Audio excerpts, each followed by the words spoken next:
জীবনের যে কোনো জিনিসই খুব আনপ্রেডিক্টেবল। সেটা আমাদের জীবনই হোক, সেটা আমাদের জীবনে আসা কিছু মানুষই হোক। সব কিছুই খুব আনপ্রেডিক্টেবল। সব সিচুয়েশন খুব আনপ্রেডিক্টেবল। আমরা কিছু প্রেডিক্ট করার আগে এমন অনেক কিছু ঘটে যায় যেগুলো হয়তো আমরা চাইইনি। তো যাই হোক, এরকম খুব কম ঘটনাই ঘটে যেগুলো আমরা জীবনে চেয়েছি, বা এমন খুব কম মানুষই আমাদের জীবনে থাকে যাদেরকে আমরা চাই বা পছন্দ করি, বা যারা আমাদের ভালো চায়। সেরকমই একজন মানুষের বাড়িতে আজকে আমাদের নিমন্ত্রণ।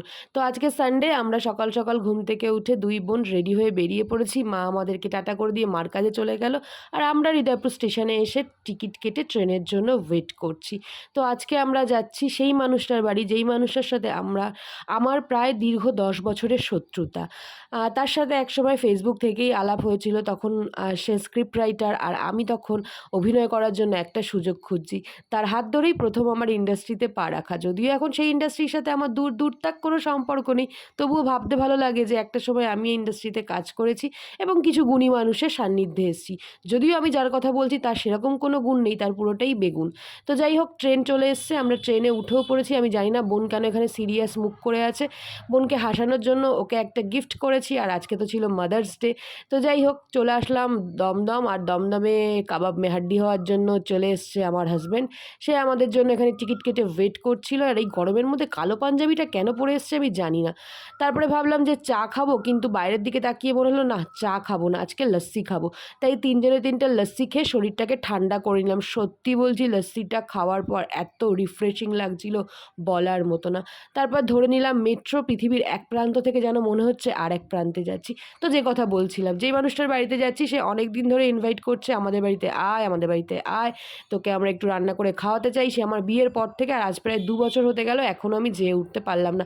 মাঝে যদিও একবার গেছিলাম, আন্টি শরীর খারাপ হয়েছিল তাই দেখতে। আর এই সময়, মানে একটা সময় ছিল এই রাস্তাটা ছিল আমার নিত্যদিনের পথ চলার সাথী।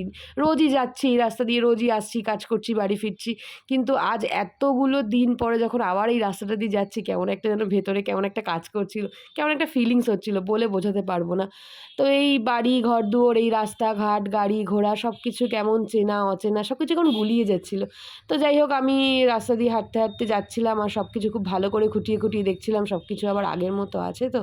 তারপর হাঁটতে হাঁটতে পৌঁছে গেলাম তার বাড়ি, যার বাড়িতে আজকে আমার নিমন্ত্রণ। এই মানুষটাকে আমি প্রায় 10 বছর ধরে চিনি। আমার মা বাবা ভাই বোন, এমনকি আমার বড় যেমন আমাকে সহ্য করছে, ঠিক এই মানুষটাও আমাকে সহ্য করে। মানে আমি তো সবারই মাথা খাই, আমার তো মাথাই খারাপ। তো এই বাড়িটাতে ঢোকার সময় মনটা কীরকম লাগছিল, অনেক দিন পর ঢুকছি।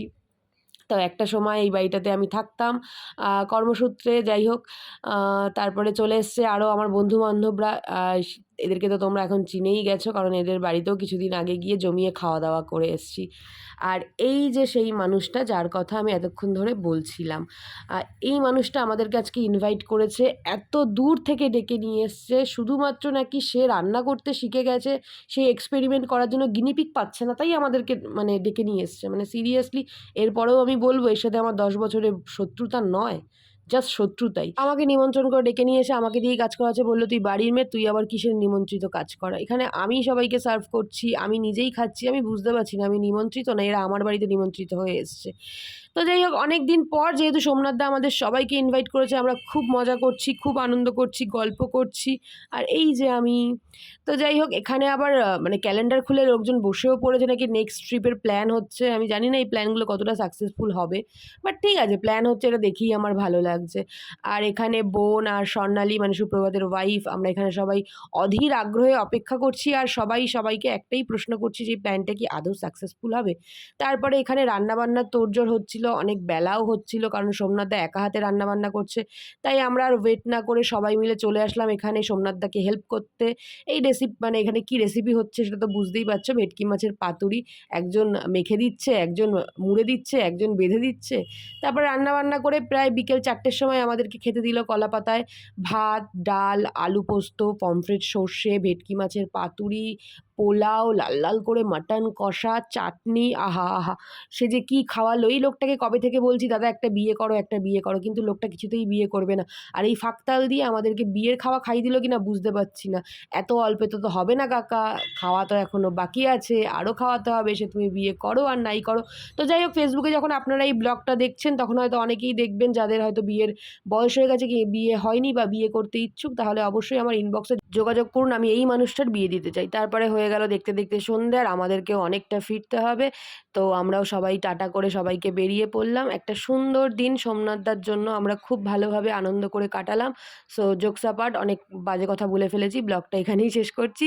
মোদ্দা কথা হলো খুব আনন্দ করেছি। সোমনাথদা অসংখ্য ধন্যবাদ। এরকম মাঝে, মাঝে ইনভাইট করতে থাকো। আর হ্যাঁ, বিয়েটা অবশ্যই করো। এটা মন থেকেই বলছি। টাটা, দেখা হবে নেক্সট ব্লগে।